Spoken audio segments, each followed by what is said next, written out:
Repercutiu no mundo todo a notícia que saiu hoje do Reino Unido, o fechamento da última usina de energia elétrica a carvão.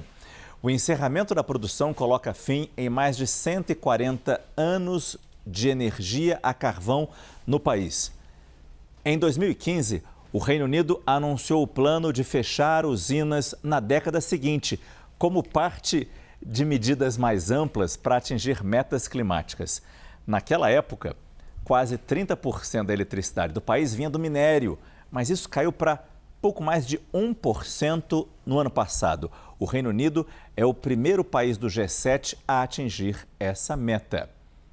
Existe uma certa promessa do mundo inteiro em abandonar os combustíveis fósseis, como carvão, para a geração de energia elétrica. Há anos, os países que participam da Conferência das Nações Unidas sobre Mudanças Climáticas vêm discutindo como fazer essa transição energética, mas ainda sem grandes metas.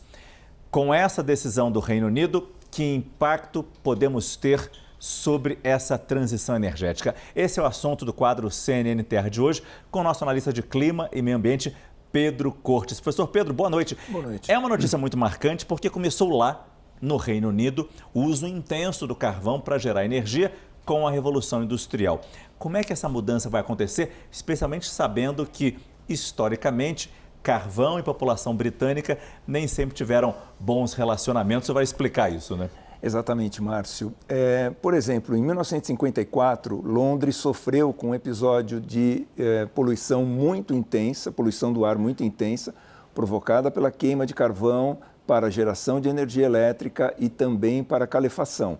Então, isso deu, inclusive, foi motivo para a publicação de um artigo na revista Lancet, o primeiro artigo a determinar que a poluição do ar, a constatar cientificamente que a poluição do ar causava mortes. Porque em 1954 milhares de pessoas morreram num episódio chamado de Great Smoke, né, que é o termo que internacionalmente ficou consagrado. Essa é a usina de geração de energia movida a carvão que está sendo fechada. Sim. Olha o tamanho desse negócio. É impressionante. Ela tem uma capacidade muito grande e nós temos, dentro dessa visão, né, voltando do Great Smoke, a gente tem uma arte que mostra como a cidade ficou, como Londres ficou.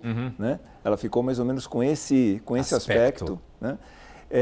E depois nós tivemos, na década de 80, nós tivemos aquele embate entre os mineiros de carvão e o governo de Margaret Thatcher, Sim. que ela determinou o fechamento de várias minas que eram consideradas improdutivas. Né? Não era uma questão ambiental naquela época? Não. Era questão econômica. Isso teve um embate muito grande. Então, essa convivência da população inglesa com carvão, embora o carvão tenha tido uma importância muito grande, nem sempre foi pacífica. Agora, que outras fontes de energia o Reino Unido pode ter para substituir aquela imagem da usina gigantesca que usava carvão, usina extremamente poluente?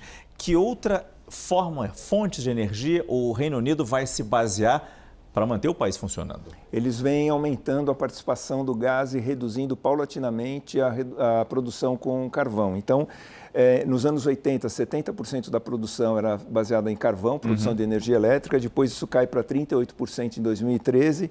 2018 já foi 5% e no ano passado apenas 1%. Ou seja, eles já vêm reduzindo e aumentando a participação do gás, que é um combustível fóssil, mas a queima é muito mais limpa do que o carvão. E a gente pode dizer que o preço, o valor, o custo para comprar essa energia no bolso de cada britânico vai mudar esse valor? Vai, porque o gás é muito mais eficiente do que o carvão. Ele tem uma queima muito mais, vamos dizer assim, a queima é muito melhor do que a do carvão, então a eficiência energética é maior. E é importante mencionar, Márcio, para encerrando, né, que outros países na Europa estão buscando essa solução. Então a Itália já se comprometeu no ano que vem a encerrar a geração com energia a partir do carvão. 2027 na França, Canadá 2030, Alemanha só em 2038, mas tem um projeto para fazer isso efetivamente. Ser o primeiro país do G7 a fazer essa transição, ou pelo menos a aposentar o carvão, já é um passo importante que se inspire. E um exemplo, né? Um exemplo que isso inspire os países. Esse é o professor Pedro Cortes, analista de clima e meio ambiente da CNN Brasil. Muito obrigado, professor. Boa noite. Boa noite.